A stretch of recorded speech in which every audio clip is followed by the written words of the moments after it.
bersabda, "La yu'minu ahadukum hatta akuna ahabbu ilaihi min walidihi wan nasi ajma'in."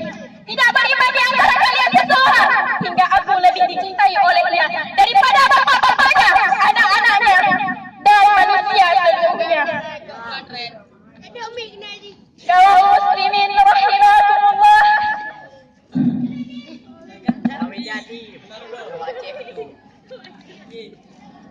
klaim dan pengakuan rasa cinta kepada Rasulullah sangat dibutuhkan realisasi nyata dalam kehidupan kita sehari-hari.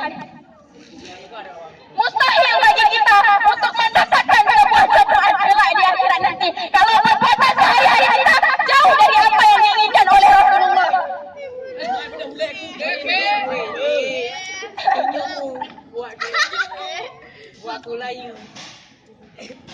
Karena pengakuan dan bukti rasa cinta kita kepada Rasulullah suatu hari nanti akan terungkap, di mana pada saat umat Nabi Muhammad diberi kesempatan untuk meminum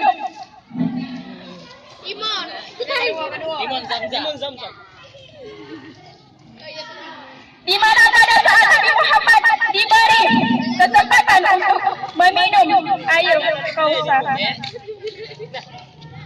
Pada saat itulah umat Nabi Muhammad yang selalu mengikuti ajarannya dan selalu mengajarkan ajaran yang telah diperintahkan oleh Allah dan Rasulnya, selalu diamalkan dalam kehidupannya sehari-hari.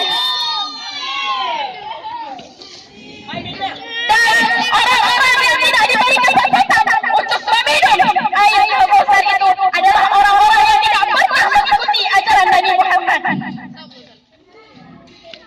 Kaum muslimin rahimakumullah, oleh sebab itu marilah sama-sama kita, saya mengajak diri saya dan mengajak semua umat muslim untuk mencintai Rasulullah dengan benar, yaitu dengan cara menganjurkan segala perintah Rasulullah dan meninggalkan segala larangannya, dan menjauhi segala kultus-kultus individu yang dilarang oleh Allah dan Rasulullah.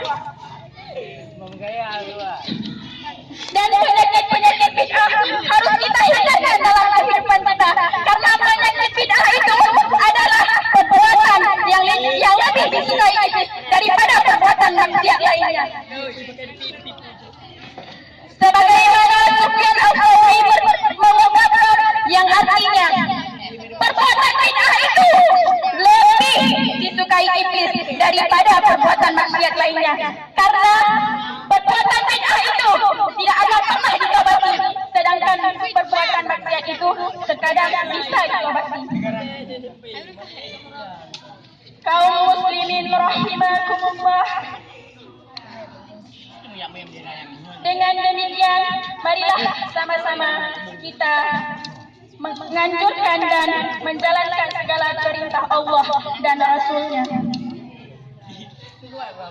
Hanya demikian al-kalam saya.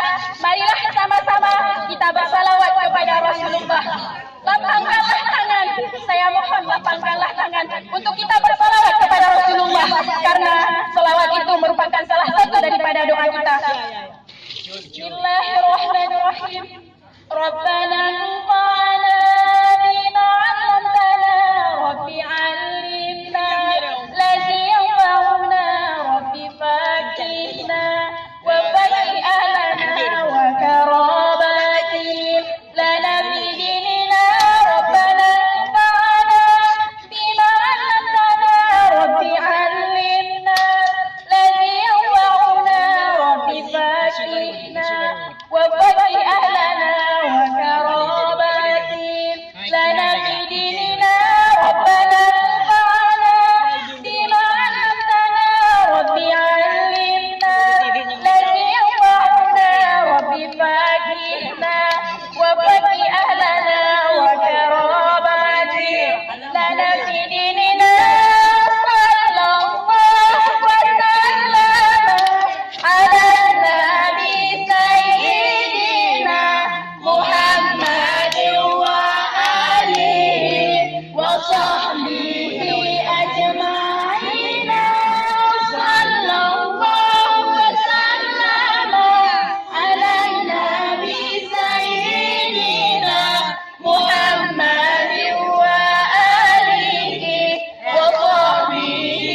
Allah.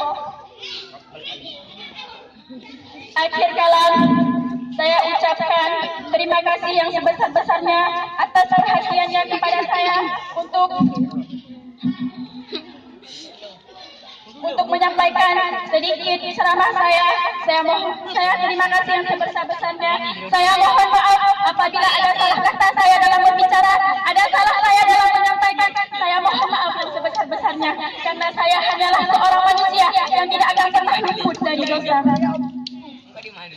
Akhir kalam, wabillahi taufiq wal hidayah. Wassalamualaikum warahmatullahi wabarakatuh.